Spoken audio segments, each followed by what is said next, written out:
सुप्रभात। सभी छात्र छात्राओं को मेरी बहुत ही हार्दिक शुभकामनाएं।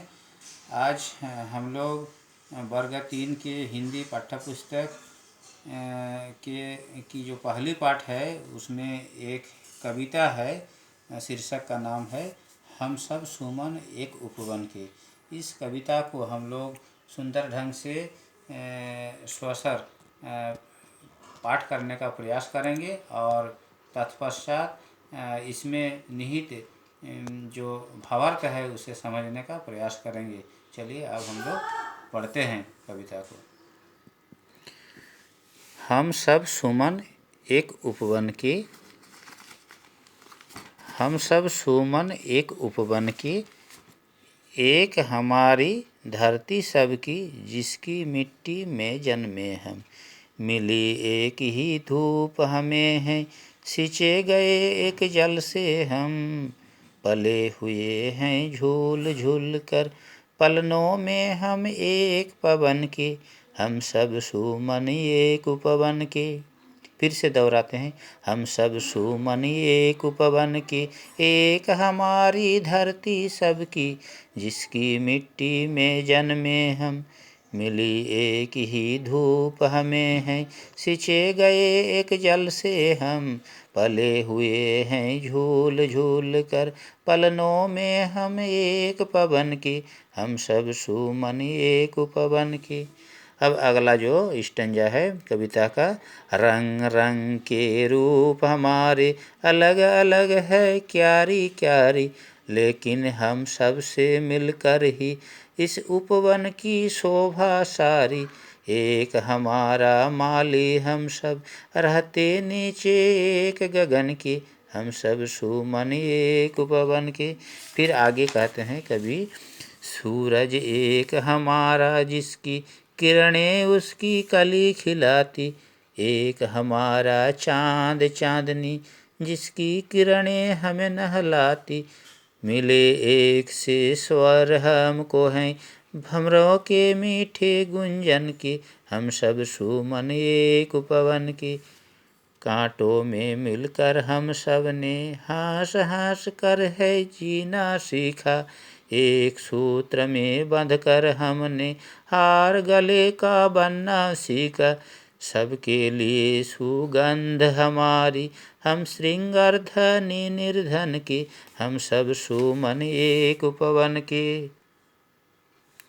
इसमें जो शीर्षक है कविता का हम सब सुमन एक उपवन की, यानी हम सभी मनुष्य इस धरती पर जो रहते हैं सभी सुमन यानी फूल, सुमन का अर्थ होता है फूल, और उपवन यानी बगीचा, एक बगीचा के हम सब मनुष्य फूल है, यानी एक ही बगीचे के हम सब फूल खिले हुए हैं।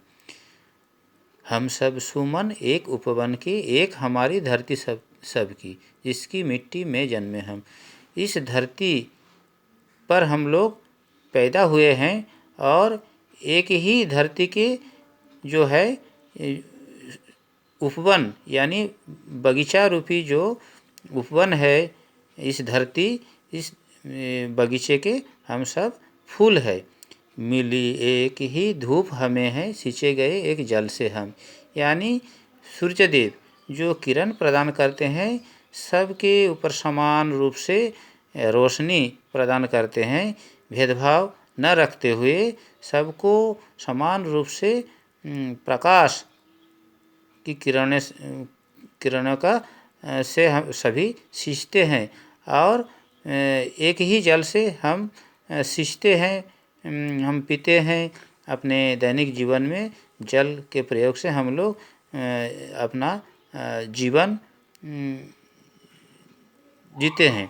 पले हुए हैं झूल झूल कर, पलनों में हम एक पवन की, यानी जो पवन जो वायु बहती है, हवा बहती है, उसी से हम लोग इस धरती पर झूला झूलते हुए जिस प्रकार हम लोग सभी आनंद उठाते हैं, तो हंसी खुशी हम लोग एक ही पवन की हवा से हम लोग पलते हैं। आगे कहते हैं कभी कि रंग रंग के रूप हमारे अलग अलग है क्यारी क्यारी, यानी जिस प्रकार बगीचे में अलग अलग फूलों की क्यारियाँ होते हैं, तो उसी प्रकार हम लोग इस धरती पर अलग अलग धर्म के, अलग अलग संप्रदाय के, अलग अलग वेशभूषा के, अलग अलग खान पान के, यानी सब अलग अलग प्रकार के मनुष्य रहते हैं। जिस प्रकार बगीचे में अलग अलग क्यारियों में फूल लगे हुए होते हैं, उसी प्रकार हम लोग इस धरती रूपी जो बगीचा है उस पर हम लोग अलग अलग प्रकार के मनुष्य रहते हैं। सब मिल कर के इस बगीचा की जो शोभा है, जो सौंदर्य जो है, उसको हम लोग बढ़ाते हैं। यानी हम लोग सभी सहअस्तित्व की भावना से एक दूसरे को सहयोग करते हुए मिलजुल करके रहते हैं। जिस प्रकार माली बगीचे की देखभाल करता है, उसी प्रकार हमारा जो माली है वो है ईश्वर है। हम सब एक ही ईश्वर के संतानें हैं और एक गगन यानी एक ही आसमान के नीचे इस धरती पर हम सब रहते हैं और ईश्वर हमारी देखभाल करते हैं और सबकी रक्षा करते हैं। और हम लोग इस बगीचे की जो है सभा सब मिलजुल करके बढ़ाते रहते हैं। आगे कहते हैं कवि कि सूरज एक हमारा जिसकी किरणें उसकी कली खिलाती, यानी सूरज का जो प्रकाश है उस प्रकाश से जो कलियाँ होते हैं उस कलियाँ खिलने लगती है और फूल में परिवर्तित हो जाती है। उसी प्रकार हम लोग भी सूर्य की किरण से हम लोग खिल जाते हैं। हमारे शरीर को नई ऊर्जा की प्राप्ति होती है, उसमें विटामिन डी रहते हैं जिससे हड्डियाँ मजबूत होते हैं। यानी हम सूरज की प्रकाश से प्रकाशित होते हैं, ऊर्जान्वित होते हैं। एक हमारा चांद चांदनी जिसकी किरणें हमें नहलाती, यानी जिस प्रकार चांद रात को अपनी शीतलता से जो धरती की जो सौंदर्य को बढ़ा देती है, जिस प्रकार हम लोग ठंडे ठंडे पानी में नहाते हैं, उसी प्रकार चांद की जो रोशनी है, रोशनी से हम उस किरण से हम लोग नहलाते हैं। मिले एक से स्वर हमको है भ्रमरों के मीठे गंजन से। जिस प्रकार भोरे अपनी जीवन की परवाह किए बिना मदमस्त हो करके फूल पर जा कर के बैठता है और एक मीठे गुंजन के साथ भ्रमर अपनी पहचान का जो एहसास कराता है, उसी प्रकार हम सब भंवर से जो है मीठे गुंजन जो है मीठे वचन मीठी बात बोलना सीखते हैं और सब एक सुर के साथ हम लोग सब गाते हैं और इस धरती रूपी जो बगीचा है उसकी शोभा को बढ़ाते हैं।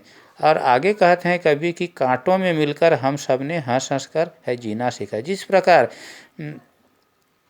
गुलाब फूल जो है कांटे के बीच रहते हुए जो है खिल जाता है और इसमें यही संदेश हमें प्राप्त होता है कि जो कष्टदायक जो पीड़ाएं हैं, जो कष्ट है, जो परेशानियां है जीवन के पथ पर, उन सभी बाधाएं और विपत्तियों के साथ हम लोग मुकाबला करते हुए हम लोग अपने जीवन को हंसी खुशी के साथ जीना सीखते हैं। जिस प्रकार फूल कांटों में रहते हुए भी प्रसन्नता का जो है संदेश देते हैं, उसी प्रकार हम लोग इस धरती पर बहुत सारी समस्याओं में रहते हुए भी हम लोग हंसी खुशी मिलजुल कर रहते हैं। एक सूत्र में बांधकर हमने हार गले का बनना सीखा। जिस प्रकार विभिन्न प्रकार के फूल एक सूत्र में बांधकर गले का हार बनाया जा सकता है, उसी प्रकार इस धरती माता के गले का हार बनाते हुए हम सब एक सूत्र में बांध करके इस धरती माता के गले का हार बन कर के हम लोग शोभायमान हो जाते हैं। सबके लिए सुगंध हमारी, जिस प्रकार अलग अलग जो है फूलों से सुगंध आती है और धनी निर्धन यानी सभी मनुष्य को समान रूप से सुगंध फैलाते हैं, उसी प्रकार हम सब जो है अपनी अस्तित्व से, अपनी मेल मिलाप से जो सुगंध हम फैलाते हैं, और धनी निर्धन सबके लिए एक जैसा एक सजावट सब मिल करके प्रदान करते हैं। हम सब सुमन एक उपवन की, यानी एक ही बगीचा के हम सब फूल है। हम सब एक ही ईश्वर के संतान है। हम सब मिलजुल करके इस धरती के शोभा को हमेशा बढ़ाते रहते हैं। चलिए, बहुत बहुत धन्यवाद। आप समझ गए होंगे, और आगे के वीडियो में हम जो आभास है उसमें जो प्रश्नोत्तर है और जो कठिन शब्द के अर्थ दिए हुए हैं उसको हम लोग आगे सीखने का प्रयास करेंगे। बहुत बहुत धन्यवाद।